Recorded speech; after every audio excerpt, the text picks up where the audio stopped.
మన టాలీవుడ్లో హాట్ టాపిక్గా నిలిచిన జంట ఏదైనా ఉందా అంటే అది నరేష్ పవిత్ర జంటనే.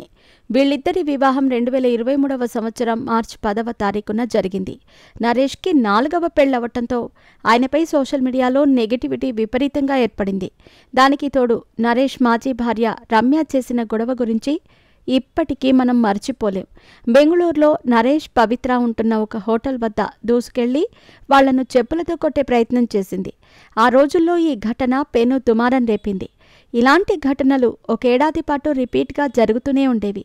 ఒకరిపై ఒకరు ప్రెస్ మీట్లు పెట్టుకుని దారుణంగా తిట్టుకోవటం, ఆరోపణలు చేసుకోవటం వంటివి చేశారు. ఆ తరువాత సెటిల్మెంట్ అయ్యిందో ఏమో తెలియదు కానీ మళ్లీ ఈ వ్యవహారంలో ఎలాంటి వివాదం చోటు చేసుకోలేదు. నరేష్ పవిత్ర ప్రస్తుతం తమ దాంపత్య జీవితాన్ని ఎంతో సంతోషంగా గడుపుతున్నారు. అయితే రీసెంట్గానే నరేష్ తన సొంత కష్టార్జితంతో ఒక అందమైన ఇంటిని నిర్మించుకున్నాడు. నేడు ఈ ఇంట్లోకి గృహప్రవేశం చేసిన సందర్భంగా టాలీవుడ్లోని ప్రముఖులందరినీ ప్రత్యేకించి ఆహ్వానించాడు.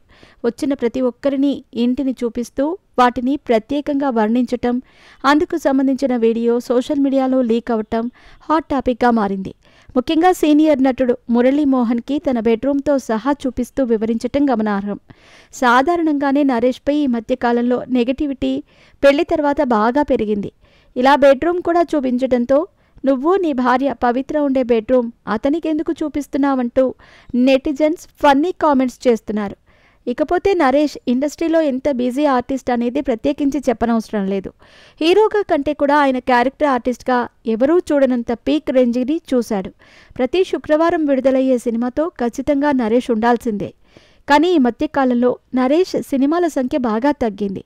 2023వ సంవత్సరం వరకు ఏడాదికి కనీసం 6 సినిమాల్లో కనిపిస్తూ వచ్చిన నరేష్ ఇప్పుడు మాత్రం కేవలం 2-3 సినిమాలతో సరిపెడుతున్నాడు. గతేడాది కేవలం 2 సినిమాల్లో నటించిన నరేష్ ఈ ఏడాది గేమ్ చేంజర్, సంక్రాంతికి వస్తున్నాం, జాక్ వంటి చిత్రాల్లో మాత్రమే కనిపించాడు.